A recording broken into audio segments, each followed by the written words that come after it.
Good morning students. मी प्राध्यापक Tanaji Chavan Pant academy मध्ये आपलं स्वागत करतो आहे. पंत अकॅडमीनं 11वी 12वी सायन्स, जेई, नीट, नाटा, NDA, केवीपीवाय, IISER, VIT, beats Pilani यासारख्या नॅशनल लेवलच्या एक्झामचं विद्यार्थ्यांचं प्रिपरेशन अधिक चांगलं व्हावं या हेतून फिजिक्स, केमिस्ट्री, मॅथमॅटिक्स, बायो या सब्जेक्टची व्हिडिओची एक मालिका चालू केलेली आहे. त्या मालिकेचाच पार्ट म्हणून सध्या आपण मॅथमॅटिक्सचे वेगळे वेगळे व्हिडिओज YouTube वरती आपण अपलोड करतो आहे. तुम्ही सर्वजण हे व्हिडिओ पाहत असाल.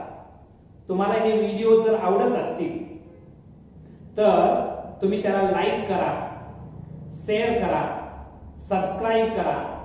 आणखी सगळ्यात महत्त्वाचं म्हणजे बेल आयकॉनचं बटन दाबा, जेणेकरून पंत अकॅडमीचे जे व्हिडिओज YouTube वरती अपलोड होतील त्याचं नोटिफिकेशन तुम्हाला मिळत राहील.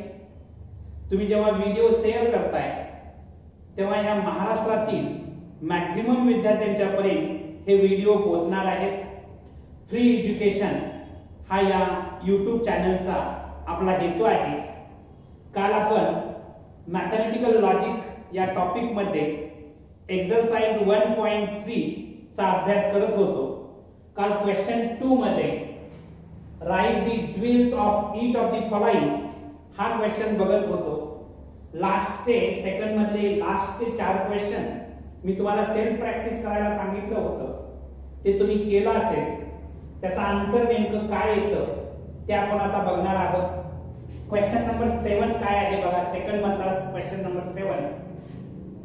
Not P or Q and P or not bracket मध्ये सिंपल ब्रॅकेट मध्ये आहे Q and not S याचं ड्विल बनवत असताना dual of the given statement pattern बघा. हे square bracket as it is ठेवलेलं आहे. हे नॉट ऍज इट इज राहतं कारण ड्विल करत असताना नॉट मध्ये काहीही बदल होत नाही. हे निगेशनचं जे सिम्बॉल आहे, नॉटचं जे सिम्बॉल आहे ते ऍज इट इज राहत आहे. ऑर असेल तर त्याचं अँड होत आहे. हे जे पी आणि क्यू आहे ते ऍज इट इज राहणार आहे. त्याच्यामध्ये काही बदल होत नसतो. म्हणजे ज्याला आपण सब स्टेटमेंट किंवा प्राइम कंपोनेंट म्हणतो ते prime component as it is राहत आहेत. त्यामुळे यांच्यामध्ये काही बदल होत नाही. हे जे अँड आहे त्याचं ऑर केलेलं आहे. हे जे ऑर आहे त्याचं अँड केलेलं आहे. निगेशन किंवा नॉट ऍज इट इज ठेवलेलं आहे. हे अँड आहे त्याचं आपण ऑर केलेलं आहे. नॉट ऍज इट इज आहे. आणखी prime component as it is राहत आहे. या पद्धतीनं याचं ड्विल होत आहे. क्वेश्चन नंबर 8 काय आहे बघा. सी ऑर कर्ली ब्रॅकेट मध्ये P and Q or R असं दिलेलं आहे. कर्ली ब्रॅकेट कंप्लीट केलेलं आहे.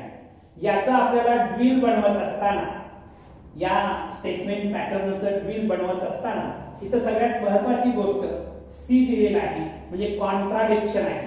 कॉन्ट्राडिक्शनचं टॅटॉलॉजी होत आहे. जे सी च टी होत आहे हे तुम्हाला मी कन्सेप्च्युअल पार्ट्स मध्ये सांगितलेलं होतं. ड्विल बनवत असताना सी च काय होत आहे, टी होत आहे किंवा टी च सी होत आहे हे मी तुम्हाला सांगितलेलं आहे. त्यामुळे या सी च टी झालेलं आहे.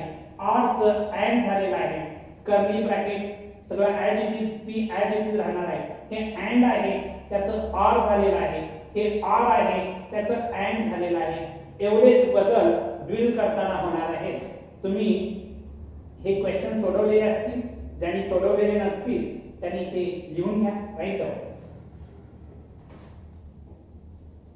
तर आता आपण क्वेश्चन नंबर 9 आणि क्वेश्चन नंबर 10 बघणार आहोत. ज्याच्या आपल्याला गिवन स्टेटमेंट पॅटर्नचं ड्विल्स बनवायचे आहेत. बघा. Not P or Q and R and T हे जो गिवन स्टेटमेंट पॅटर्न आहे त्याचं ड्विल बनवत असताना dual of given statement is not P as it is राहील.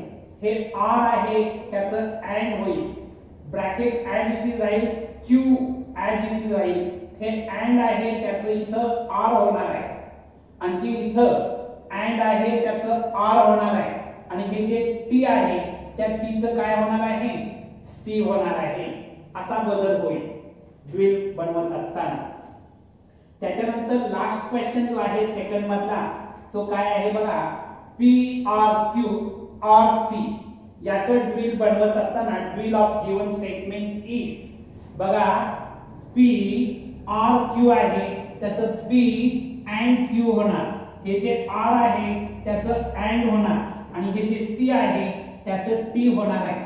ड्यूल बनवण्याचे क्वेश्चन व्हेरी सिंपल क्वेश्चन असतात. याच्यामध्ये बेसिक कन्सेप्ट काय आहे, ड्यूल बनवत असताना अँड च आर होतं किंवा आर च अँड होतं, सी च टी होतं किंवा टी च सी होतं. एवढा बेसिक कन्सेप्ट जरी तुम्ही लक्षात ठेवला तरी तुम्हाला ड्यूल्स बनवता येतील. Write down.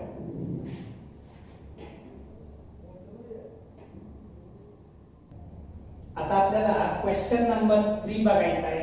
काय क्वेश्चन नंबर 3 आहे बघा, write the negation of the following. Given compound स्टेटमेंटचं मला निगेशन द्यायचं आहे.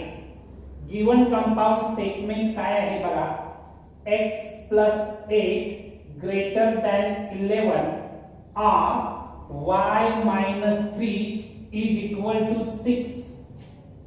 एक गिवन कंपाऊंड स्टेटमेंट आहे. यातलं फर्स्ट सब स्टेटमेंट जे आहे त्याला मी p कन्सिडर करतो आहे, आणि सेकंड सब स्टेटमेंट जे आहे त्याला मी q कन्सिडर करतो आहे. Let p such that x + 8 greater than 11, q such that y - 3 is equal to 6. आता इथं बघायचं r हे आपण कनेक्टिव्ह वर्ड्स म्हणून वापरलेला आहे, म्हणून the symbolic form of the given statement is p or q असं या गिवन स्टेटमेंटचा सिंबॉलिक फॉर्म आहे. तुम्हाला माहिती आहे negation of p or q काल आपण शिकलेलं आहे.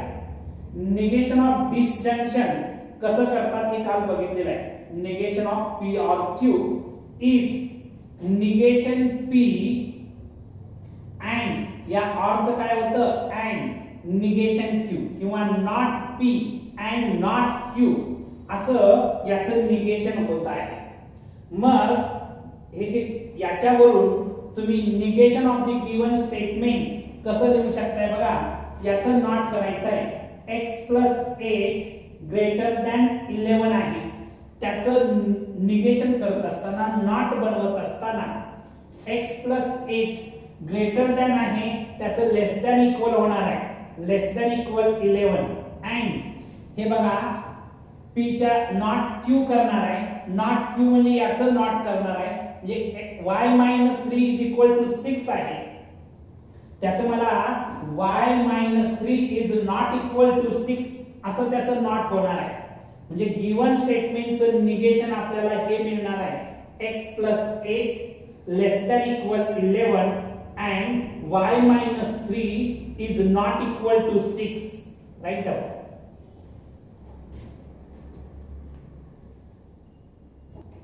तर आपण क्वेश्चन नंबर 3 बघणार आहोत. 3 मधला question number 3, write the negation of the following. 11 less than 15 आहे अँड 25 ग्रेटर दॅन 20 आहे. हे गिवन कंपाऊंड स्टेटमेंट आहे. त्यातल्या पहिल्या सब स्टेटमेंटला आपण p मानणार आहे. Let p such that 11 less than 15. Second sub स्टेटमेंटला q मानणार आहे. q such that 25 greater than 20. The symbolic form of the given statement. इथं बघा and हे कनेक्टिव्ह वर्ड्स आपण इथं वापरलेला आहे, म्हणून symbolic form of the given statement is p and q येणार आहे. आता तुम्हाला P and Q चं निगेशन माहिती आहे.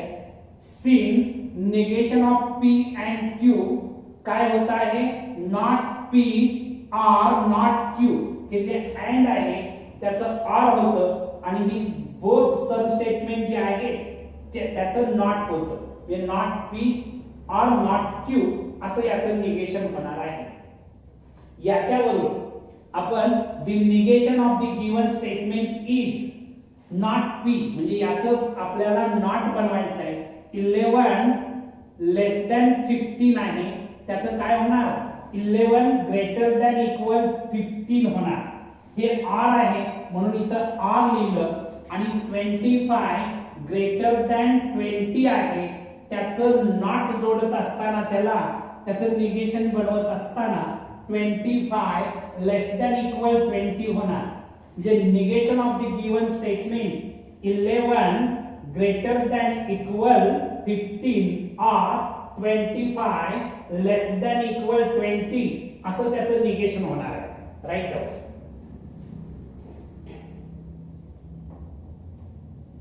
आता आपण नेक्स्ट क्वेश्चन बघणार आहोत. Write the negation of the following. Quadrilateral is a square if and only if it is rhombus असं गिवन कंपाऊंड स्टेटमेंट आहे. यातलं फर्स्ट सब स्टेटमेंट जे आहे त्याला आपण Q कन्सिडर करूया. सेकंड सब स्टेटमेंट आहे त्याला आपण Q कन्सिडर करूया. तर बघा, P such that quadrilateral is a square, Q such that it is a rhombus. The symbolic form of the given statement is, बघा इथं if and only if हे conjunction वापरलेलं असल्यामुळे डबल इम्प्लिकेशन असणार आहे याच्यामध्ये. म्हणजे P डबल इम्प्लिकेशन Q किंवा P डबल इम्प्लाइज Q असं आपण म्हणू शकतो, किंवा P बाय कंडिशनल Q असंही आपण म्हणू शकतो. आता P डबल इम्प्लाइज Q चं negation of P double implies Q काल तुम्ही निगेशनचे रूल्स पाठ केलेले आहेत. त्याच्या आधारे P and not Q or Q and not P असं याचं निगेशन होतं. Negation of P double implies Q equivalent P and not Q or Q and not P असं याचं निगेशन होतं. याच्यावरून negation of the given statement is काय होणार बघा, इथं P आहे म्हणजे हे P जे आहे quadrilateral is a square, quadrilateral is a square. हे अँड आहे, तुम्ही अँड लिहू शकताय किंवा बट लिहू शकताय, कारण बटला आपण अँड सारखं ट्रीट करतो आहे. आपल्या कन्व्हिनियन्स साठी बट घेतलेला आहे. नॉट Q, नॉट Q म्हणजे इट इज नॉट रोम्बस, पण इथं quadrilateral is a square but not rhombus असं आपण कंबाईन सेंटेन्स बनवू शकतो त्याचं. इथं आता त्याच्यानंतर हे R आहे म्हणून इथं R लिहिलं. त्याच्यानंतर Q म्हणजे इट इज अ रोम्बस. इफच्या बद्दल क्वाड्रिलॅटरल हा वर्ड वापरला, क्वाड्रिलॅटरल नाउन वापरला आपण. Quadrilateral is a rhombus. पुन्हा इथं अँड आहे त्याच्यासाठी अँड बट सारखं, बट आपण अँड सारखं यूज करतो म्हणून बट वापरलं, बट नॉट अ स्क्वेअर. बघा, हा क्वेश्चन अत्यंत महत्त्वाचा क्वेश्चन आहे. बऱ्याच वेळा या टाइपचे क्वेश्चन बोर्ड एक्झामला आलेले आहेत. Write down.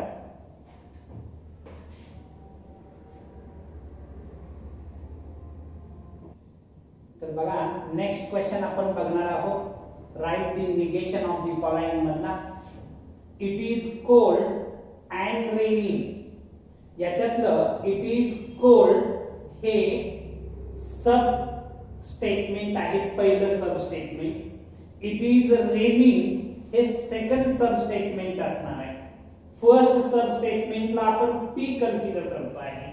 P such that it is cold, Q such that it is raining. आता इथं अँड हा कनेक्टिव्ह वर्ड वापरलेला आहे, त्याच्यावरून the symbolic form of the given statement is P and Q येणार आहे. सिम्बॉलिक फॉर्म काय येणार आहे? P and Q येणार आहे. तुम्हाला पाठ आहे negation of P and Q equivalent not P or not Q. हे जे and आहे त्याचं or होत आहे आणि बोथ स्टेटमेंटला नॉट लागत आहे. Not P or not Q असं याचं निगेशन होणार आहे. याच्यावरून the negation of the given statement is given स्टेटमेंटचं निगेशन काय होणार आहे? पहिल्याचं नॉट, पहिल्या सब स्टेटमेंटला नॉट जोडणार आहे म्हणजे इट इज नॉट कोल्ड मध्ये ऑर येणार आहे. दुसऱ्याला सुद्धा नॉट जोडणार आहे, not raining. Right.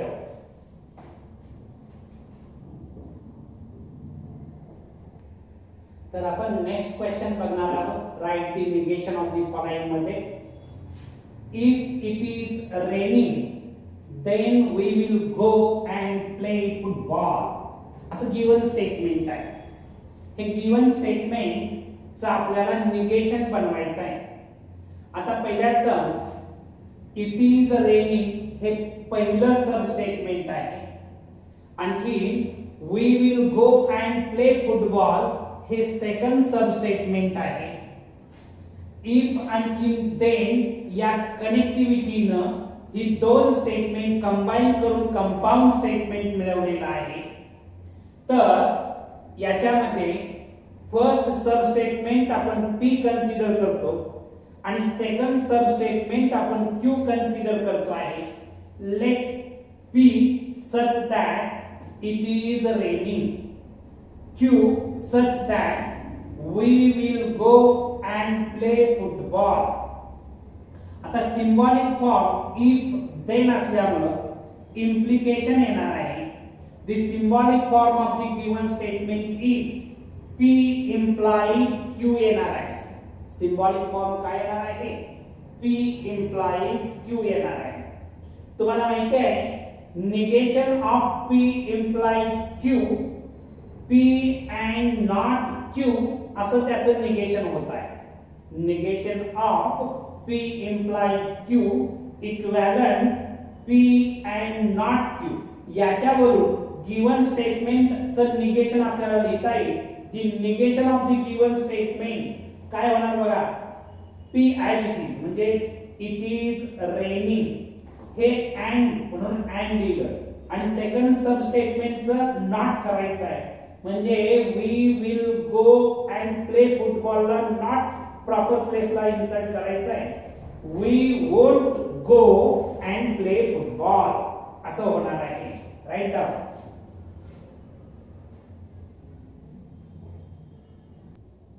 Next question आपण बघणार आहोत. √2 इज अ रॅशनल नंबर. हे काय कंपाऊंड स्टेटमेंट नाही, हे एक सिंपल स्टेटमेंट आहे आणि सिंपल स्टेटमेंटचं आपल्याला निगेशन बनवायचं आहे. म्हणजे एकच स्टेटमेंट आहे.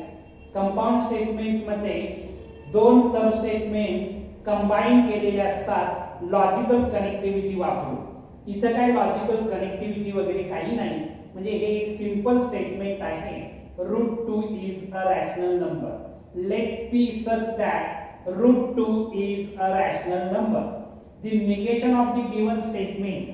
P चं निगेशन काय होणार आहे? Not P होणार आहे. Not P होणार आहे म्हणजे गिवन स्टेटमेंट मध्ये योग्य ठिकाणी मला नॉट इन्सर्ट करावं लागणार आहे. Not P इक्विव्हॅलंट इथं बघायचं √2 is not a rational number असं याचं गिवन स्टेटमेंटचं निगेशन होणार आहे. त्याच्यानंतर नेक्स्ट क्वेश्चन नंबर 7 बघा. All natural numbers are whole numbers असं गिवन स्टेटमेंट आहे. हे सुद्धा सिंपल स्टेटमेंट आहे कारण याच्यामध्ये कुठलीही कनेक्टिव्हिटी दिसत नाहीये तुम्हाला. दोन सब स्टेटमेंट जर लॉजिकल कनेक्टिव्हिटीनं कनेक्ट केली असतील, कंबाईन केली असतील तर त्याला कंपाऊंड स्टेटमेंट म्हणतो. हे काय कंपाऊंड स्टेटमेंट नाही आहे, हे सिंपल स्टेटमेंट आहे. याचं निगेशन बनवत असताना ऑलचं सम होणार आहे. ऑलचं काय होणार आहे सम होणार आहे. Some natural numbers are proper प्लेसला नॉट इन्सर्ट केलेला आहे, नॉट होल नंबर्स असं याचं निगेशन होणार. राईट.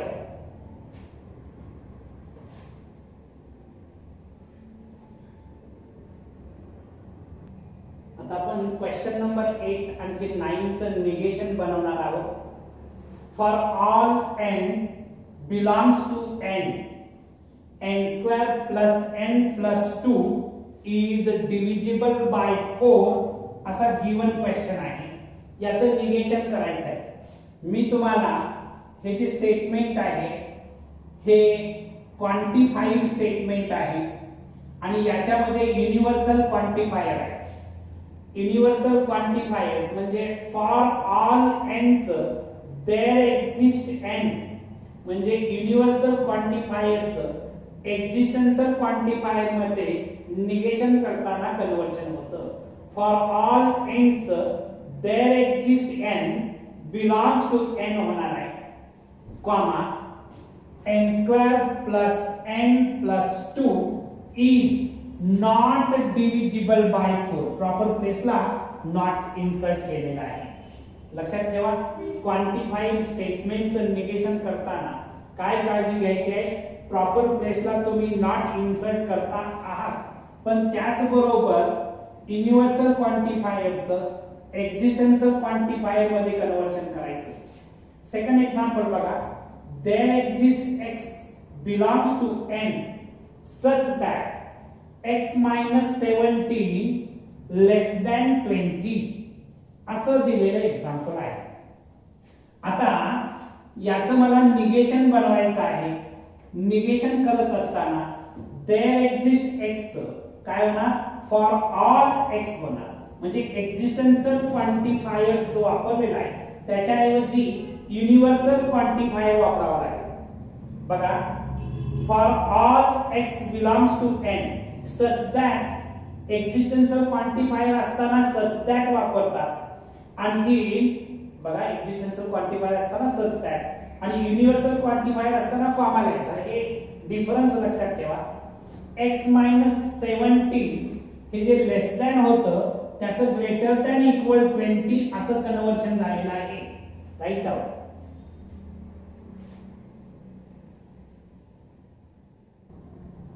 तर बघा, क्वेश्चन नंबर 4 एक्सरसाइज 1.3 मधला question number 4. Write converse, inverse and contrapositive of the following statement. काल मी तुम्हाला सांगितलं होतं की कन्वर्स, इनवर्स आणखी कॉन्ट्रापॉझिटिव्ह हे जे अप्लाय होतात ते कंडिशनल स्टेटमेंट वरती होतात. म्हणजे P इम्प्लाइज Q वरती ते अप्लाय होतात. आपण बघूया इथं.